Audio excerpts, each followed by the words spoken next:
I hate escrow accounts. Our escrow shortage is $2,400. So our options are either to pay the shortage all at once or let them divide it out over the next 12 months to pay the shortage.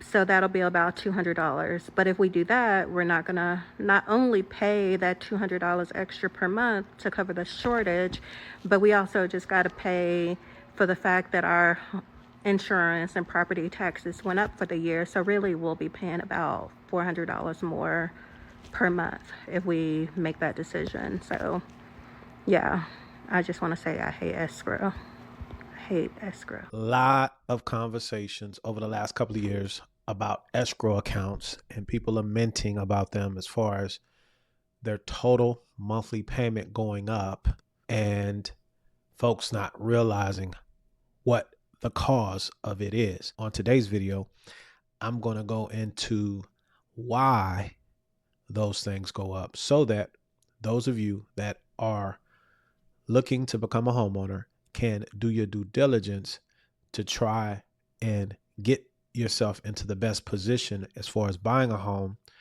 in areas that don't have large increases in taxes and insurance. For those of you that don't know me, my name is Robert, and on this channel, we simplify the home loan process. Leg up. Those of you that are looking to become homeowners, once your loan is closed, you will be making your payments to an entity that's called a servicer. Servicer is simply a company that has contracted with investors, if you will, on the back end, the people receiving the interest from the monies that are being collected. And they're going to manage those payments being made to the investors, the taxes being paid on time, and the insurance being paid. Owner association fee is something, if you have it, that you pay for separately.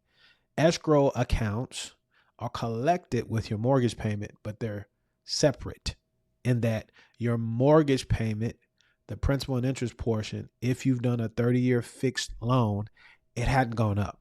But I understand what a lot of folks are saying online. It's like my payment keeps going up. From that premise and understanding how and what different entities do, you can now work backwards to, one, determine if home ownership is right for you. Number two, shop online, not just looking at the pictures of the home and picturing yourself there, but actually looking at the actual cost. You could do all of this even before you reach out to a lender, which I believe should be your first professional that you reach out to when you get ready to purchase the home, if you're not spending or buying with cash. Now we could get into what I would call the TMI. Not too much information, but taxes, maintenance, and insurance. These are the three things that you must understand before buying real estate, because these three variables affect the affordability of the home. Because as I stated, the principal and interest, if you have a fixed interest rate loan, it's not changing. It is what it is. Let's understand taxes. Who's taxing me? And who gets the lion's share of the taxes? Now that you're changing your mindset, I want to become an owner, I want to manage as much as possible. The next step is knowing how the system works. You have to understand it when you're getting ready to buy and you want a lot of new construction. A lot of times it's in a different area. It's being developed, new roads, new schools, new fire, police, EMS, right? Emergency services systems, new roads, new potential special districts, depending on where you are. There's water districts, utility districts, right? Infrastructure districts. These are all of the millage rates that are going to help determine what your annual tax bill is. And hear what I just said, annual. The tax is not fixed. It's going to fluctuate depending on what your area calls for. Renters, this is why the ones that own make the rules.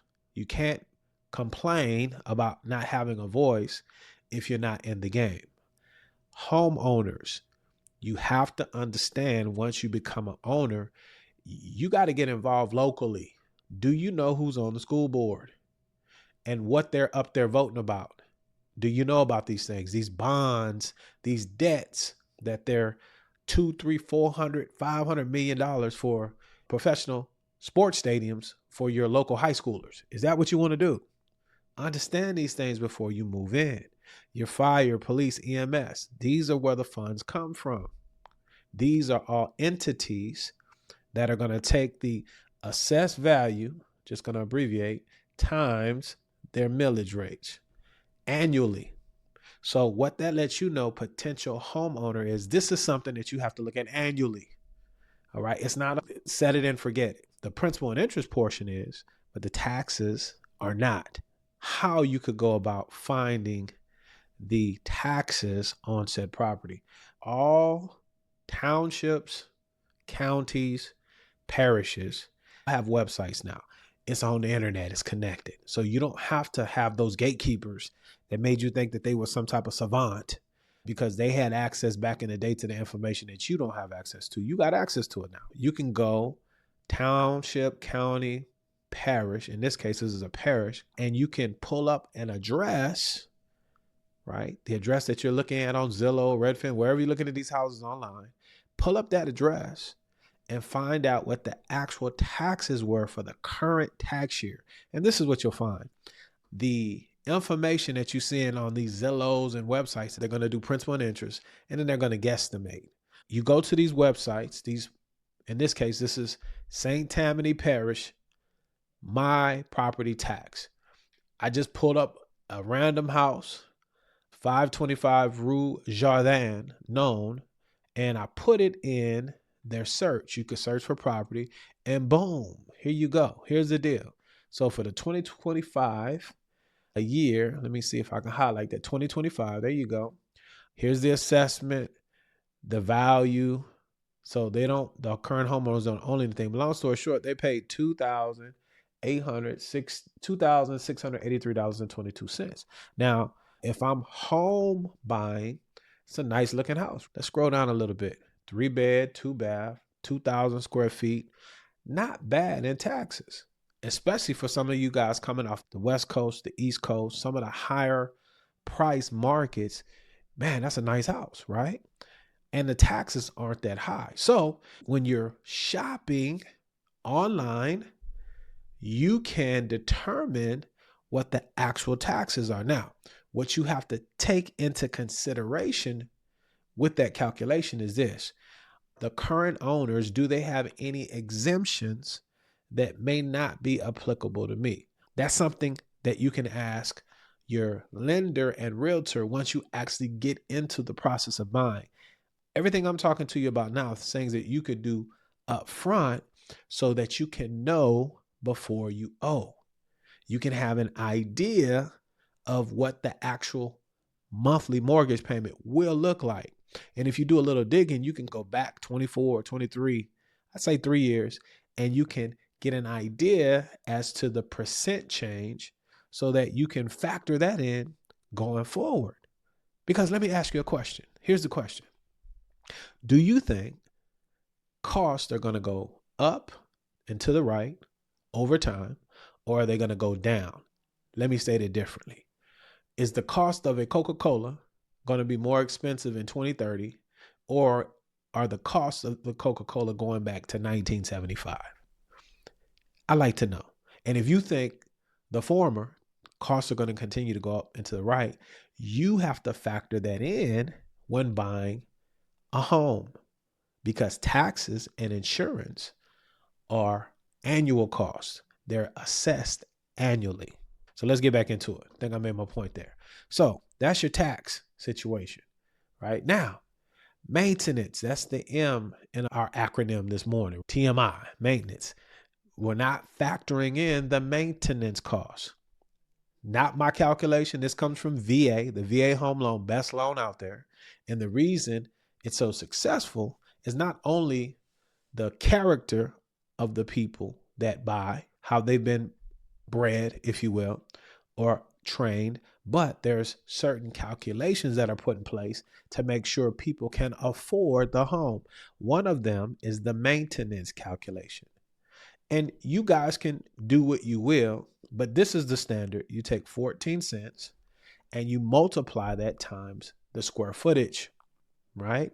And so if you do that, you will have monies set aside for just the maintenance. What's maintenance? Changing filters, a garbage disposal that does not last forever, lights, something might break. You guys help me out in the comment section. Things that just wear out over time now, more so than ever, because planned obsolescence is a thing. But if you start this, if you account for this from day one, and you can afford it in your budget, then home ownership is not going to be an issue. You're not going to be surprised. You're not going to be online demonizing homeownership. No, you're going to be prepared. Again, and you do not have to buy a home. It's not for everybody. I'm talking to those of you that want to buy. We're trying to get you ready. So that's the maintenance factor. Let's go back to our example. No, let's go back to our example here of the house over in St. Tammany Parish. And what's that? No, right here it says a 3-bedroom, 2-bath. Okay. So let's do a little math. So we're going to got the calculator here, 2,1900 square feet times 0.14%. So that's $282.66. So we'll round it up, $283 a month. You need to put that in to your budget. And if you can comfortably handle that, this is my guarantee. When stuff breaks, you'll have the money for it. You will not be house rich, cash poor. Okay. You'll have the money because we're planning wealth behavior. We're not reacting. And we know owning a home, all of these things are depreciating over time. And depending on how you take care of them will depend on how long they last. But at some point in time, you will have to take care of them. What happens with a lot of folks that really go through this exercise that I'm speaking about, when the folks implement that $283, 10 years pass and you have thousands of dollars because a lot of that stuff never happened. So when the big ticket items like a roof, roofs have to be changed over time. Okay. And so when that comes, you have the money, but it's another muscle that you've built and it's another bucket of money that has a job and you're not dipping into it because it's for the house. I think you get my point. Let me move on. Insurance. Those of you that are trying to figure out something to get into, insurance is a great thing to get into. Why? Because nobody really knows how it works. It's like going to the hospital, right? They never want to show you the prices. Okay. You just get these bills and things of that nature. Don't worry, we got it. And they keep it confused and muddy for a reason. This is another benefit of the internet. And there'll still be insurance agents. So we don't have to worry about that. But my point is, if you want to get into something to make a lot of money, that's one of them. Why? Because you need insurance. And so let's think about insurance for a second, because everybody always wants to demonize everything. The concept of insurance on the 10,000 foot view, in my opinion, is this. When something happens, that's a big ticket item, other people help defray that cost. And the insurance company is not a charity. It's not a non-for-profit. They in it to make money. It's a business. And so from that standpoint, when I have a poor mindset, I always think everybody else is supposed to make me whole. I do the least, and that's how it works. No, insurance is this. I use me as an example.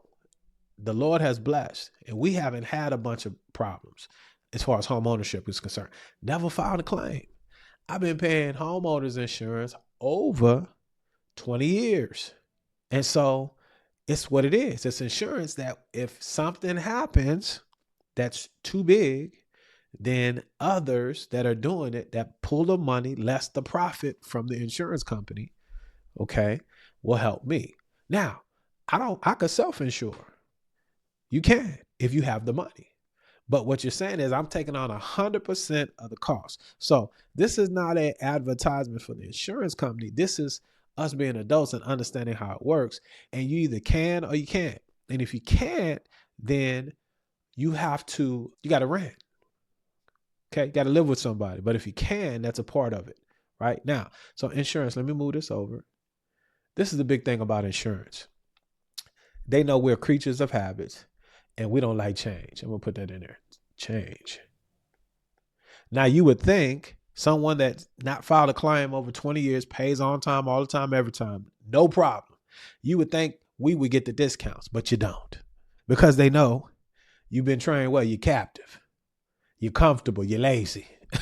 What I want you guys to do is look into it every year because it's your money. So you're captive right now. That means, they good. And we're going to hit them with that COI. You know what COI stands for? Let me give it a second. If you know what COI stands for, that acronym for insurance, put it down in the comment section. I'm going to wait 2 seconds. Cost of inflation. It's an annual fee that they hit every time, and it just boom. It just goes up every year because most of us are captive. So what I want you guys to start doing is shopping your insurance company because they don't benefit the good guy that never files a claim. You know what they benefit? New customers. I'm going to just put new customers. So it ain't till I'm leaving. In that life, in general, some of you relationships that you in, it ain't till the brother or sister is leaving, then you want to change, right? And same thing with the insurance. They got you bringing that money. It's out of sight, out of mind. You're trained. Shop them jokers every year. That's what you have to do. Here's the deal. Home ownership, any type of ownership implies that I'm going to do the work because I'm going to get the big reward. Don't buy a home. Don't buy anything, guys. If you're from the mindset that I'm not going to do anything, everybody's going to do something for me and I'm going to reap the benefits. We'll let you guys stay in the metaverse. That's not reality. So before you own a home, understand the TMI, taxes, maintenance, and insurance. It's home ownership month. And I want you to own and have a great experience and enjoy your property and not it be something that you regret having because we haven't gone through these exercises. Let's summarize. Here's the deal, man. This is the TMI framework, tax, mortgage, insurance. Before you reach out to a lender, before you start shopping for homes, you should have a very great understanding of how much a monthly mortgage payment will be, not only at the time that you buy, but how it projects going forward during your ownership. So number one, you're going to search, you're going to find the house online that you like, right? You're searching, I like these houses. I want to live in these neighborhoods, this school district. And you're going to look that house up either in the county, township, or parishes tax appraisal district, look up the house, and you could go to the assessor, tax assessor collector, and look at what the actual taxes have been on said home. And when you do that on that property that you're looking at, if it seems fairly low, one of the things that the online portals will do is they're going to give you the most recent tax assessment. Look at a house next door to it. Look in the neighborhood, because if you have more than a homestead exemption, and we're talking primary residence, we know you're going to get that exemption. But say the current owner is 100% disabled veteran and the township, county, parish where you are allows them not to have to pay any property taxes. If you base your ownership on that, you know you're going to get that letter in the mail, that reassessments once the property changes hands and you're the owner, because you only get the homestead and boom, now your escrow goes up and you're online complaining. No, you got to know that up front. And if you haven't figured it out yet, if you're not dealing with a lender that's going to go and do that extra work to give you a real world picture of what it costs, then that's on you, because now you have this information. This is something that we should be doing, and it just should line up with your study up front, because you're the one that has to pay the bill. Now, so you do that. Okay. You get an understanding of that. Second thing is this, that same house that you're interested in, that you're going to go look at, call the insurance company. You should have 3 insurance companies already on deck when you know you want to buy a house. This is how I train all of my clients, because you have to make the call on what insurance company you want to deal with. I'm not going to make that call for you. That's something you shop for. So you might as well have them on deck already. And here's the good news. All you got to do is call them and say, you know what? I'm interested in buying 529 Rue Jardin known. What would the insurance be? They'll give you a quote all day, every day, because they're looking for y'all. They're making their good money. So they'll give you a quote, and then you can understand insurance and ask some of those questions. I'm going to do a separate video on that. Questions that you should be asking your insurance agent annually to make sure you have or are getting the best cost. But you do that up front, even while you're looking. When you implement these things, when you actually reach out to a lender, you're going to be ready. When you reach out to a realtor, you're going to know what time it is, and you're not going to be out here in la la land because you are an owner. You got that wealth mindset. And then the third thing is this: calculate the maintenance, man. 14 cents times the square footage. If you buying a house and you can't set that to the side, stop. Don't do it. And this is how I take care of my family. I am a home ownership advocate. I need some of you guys out there to say, you know what, Robert, I want to work with you and allow me to close your loan for you. But you know what? Some of y'all need to stop. You can't afford it. It's fine. Some of you may not be homeowners. It's fine. Got several videos on the channel trying to help renters understand you just need to take care of your future self. You can't keep consuming everything because the future's coming if we keep living. But it's fine. If you're not ready, you're not ready. There it is. I'm sure you found a nugget in there. Let me know in the comment section what bit of information I was able to share with you that you did not know. Number two, let me know some jewels or some tools that the community can use if you've gone through this process and your experience, and you could put that help in the comment section to help out the community. I'll thank you for them in advance. I know they appreciate it. If you're ready to move forward, my contact information for the home loan consultation is in the top pinned comment or in the description of this video. Schedule that call, reach out. Let's see if there is a fit so that we can move forward. If you're not ready to take that step, continue watching these videos.